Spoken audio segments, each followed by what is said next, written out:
Seja muito bem-vindo, muito bem-vinda, meu amigo, minha amiga, irmão, irmã, inscrito ou ainda não inscrito no canal Mensagem da Última Hora. Nós estamos caminhando já alguns vídeos dentro desta série que tem por objetivo ajudar a você, apresentar a você referências bíblicas a respeito de Jesus ser o próprio Deus, ser Jeová do Velho Testamento. Deus encarnado. E nesse vídeo que encerra esta série, nós vamos trazer aqui uma experiência bastante interessante de Sadhu Sundar Singh, uma experiência relatada no livro que tem o título O Apóstolo dos Pés Sangrentos. Essa experiência ela não é uma teoria, mas ela é uma experiência de um homem que procurou imitar a Cristo em tudo. Ele tomou Cristo como seu exemplo. Se você já conhece essa história, se não conhece esse livro, essas experiências, de Sadhu Sundar Singh, você pode conhecer, pesquisando um pouquinho mais. E ele foi chamado, portanto, de o Apóstolo dos Pés Sangrentos. E a experiência que nós vamos trazer está na página 109. E diz assim: houve um tempo em que a doutrina da Trindade me deixava confuso. Pensava em 3 pessoas assentadas em 3 tronos, mas tudo se esclareceu em uma visão. Nessa visão, ele viu Cristo com seu glorioso corpo espiritual assentado no trono. E onde quer que fosse, sempre o via. Cristo estava sempre no centro, figura que palavras não descrevem, rosto brilhante como o sol, mas não ofuscante, e amigo com facilidade. Eu o contemplava. Sorria sempre com um sorriso de afeto glorioso. Quando o vi pela primeira vez, tive a impressão que entre nós existia uma antiga união. Era como se ele dissesse em palavras: fui eu quem te criou. Senti com maior intensidade o que me sobreveio quando contemplei meu pai. Após vários anos de separação, o velho afeto voltou, senti que fora dele anteriormente. Quando pela primeira vez entrei no céu, olhei em torno e perguntei: mas onde está Deus? E alguém respondeu: como na terra, aqui também Deus não é visto, porque é infinito. Mas aqui está Cristo, e Cristo é Deus. É a imagem do Deus invisível, e somente nele podemos ver Deus, tanto no céu como na terra. Além de muito bela, esta visão possui bases bíblicas. E nós vamos trazer aqui uma série de referências. Nós não vamos ler todas as referências, mas você pode, fazendo uso da sua Bíblia, ler cada uma delas. E as referências são, as bases bíblicas são: assentado no trono, Apocalipse capítulo 4, versículo 2, 1 Reis capítulo 22, versículo 19, Ezequias capítulo 1, versículo 26, também o capítulo 10, versículo 1, brilhante como o sol, Apocalipse capítulo 1, versículo 14 e 16, fui eu quem te criou, Apocalipse 4, versículo 11, e São João capítulo 1, verso 3. Aqui também Deus não é visto. Primeira carta de Paulo a Timóteo, capítulo 6, versículo 16, e Colossenses, capítulo 1, versículo 1, Colossenses, capítulo 1, versículo 15, e primeira carta de Paulo a Timóteo, capítulo 1, e versículo 17, porque é infinito. Jeremias, capítulo 23, versículo 24, e Salmo 147, 5. Cristo é Deus. 2 Pedro 1, São João capítulo 20 e versículo 28, Apocalipse 21, versículo 7, 1 João capítulo 5, versículo 20, é a imagem do Deus invisível. Colossenses capítulo 1, versículo 15, 2 aos Coríntios capítulo 4, versículo 4 e 6. Somente nele podemos ver Deus. João 14, versículo 9. Somente em Cristo você pode ver Deus, o Pai. E como falar então em três pessoas distintas?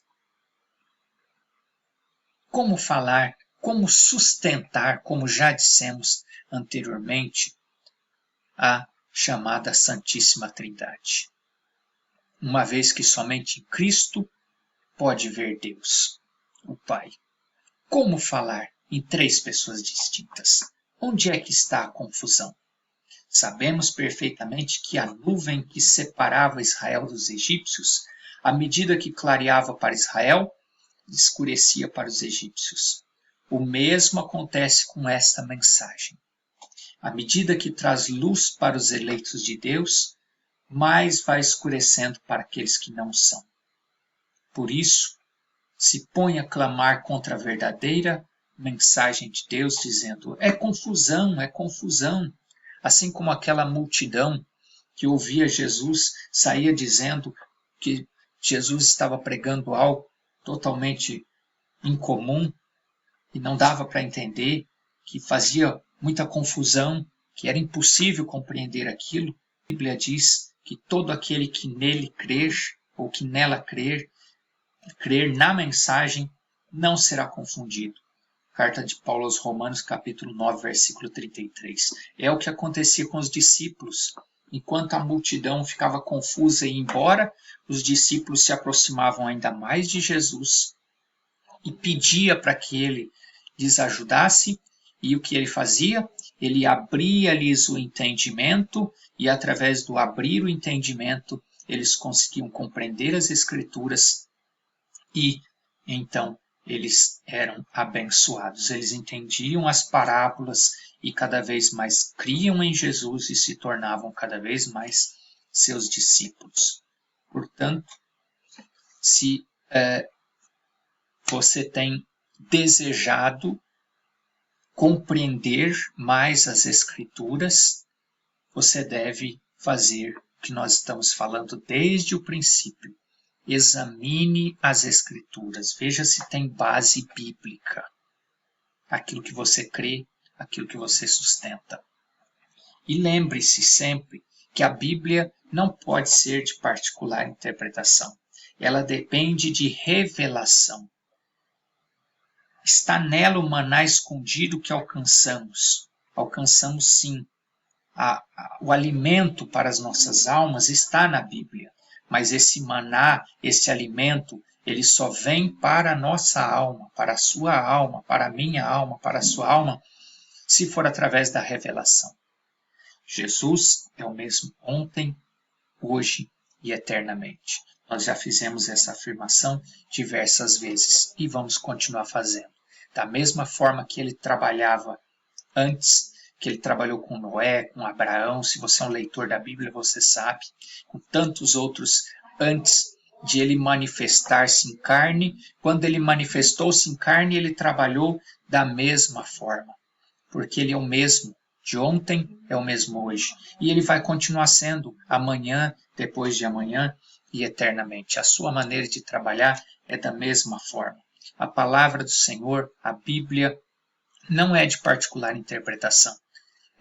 Ela só é entendida, só é compreendida através de revelação. Portanto, para concluir, lembre-se que o Pai é Senhor, o Filho é Jesus e o Espírito Santo é Cristo. Então, Senhor Jesus Cristo são os atributos, as manifestações de Pai, Filho e Espírito Santo. Se você tem crido nessas verdades, receba no seu batismo o nome do Pai e do Filho e do Espírito Santo, que é Senhor Jesus Cristo. Como nós falamos na primeira série, no porquê batizar em nome do Senhor Jesus Cristo. E batizado em um nome, no nome do Senhor Jesus Cristo, e numa só fé, num só batismo e num só Senhor, nós vamos aguardar a vinda do Senhor Jesus Cristo, certos de que nossa redenção se aproxima. Porque não há outra forma de nós fazermos parte do corpo de Cristo, sermos concidadãos dos céus se não recebermos o seu nome. Não é possível fazer parte da família de Deus se nós não recebermos o nome dessa família, Senhor Jesus Cristo. Que Deus lhe conceda a revelação dessas poderosas verdades que nos têm sido restauradas nesses últimos dias, conforme a promessa de Mateus, capítulo 17 e versículo 11. O nosso desejo é que Deus fale ao seu coração e que cada uma dessas palavras seja vivificada para que você sinta-se revelado, revelada para crer da forma que nós cremos, para crer e para examinar o que você ouve e o que você crê a partir de fundamentos bíblicos. Se você ainda não é inscrito no nosso canal, nós indicamos para que você se inscreva, ativa lá o sininho para que você receba as notificações das postagens que nós fizermos aqui. Correto? Se você já é inscrito aqui nesse canal, isso já deve estar acontecendo, em breve deverá estar acontecendo. Nosso desejo é que Deus continue te abençoando, te guiando, ampliando o seu entendimento, revelando-se a você para que você seja abençoado, para que a sua alma seja alimentada. Um abraço e nós nos vemos em breve numa próxima oportunidade. E continua aqui com a gente, tem mais série aqui de outros assuntos que nós estamos tratando e cremos que será de muito benefício para a sua alma. Continua conosco, continua acompanhando o nosso canal. Um abraço e até breve.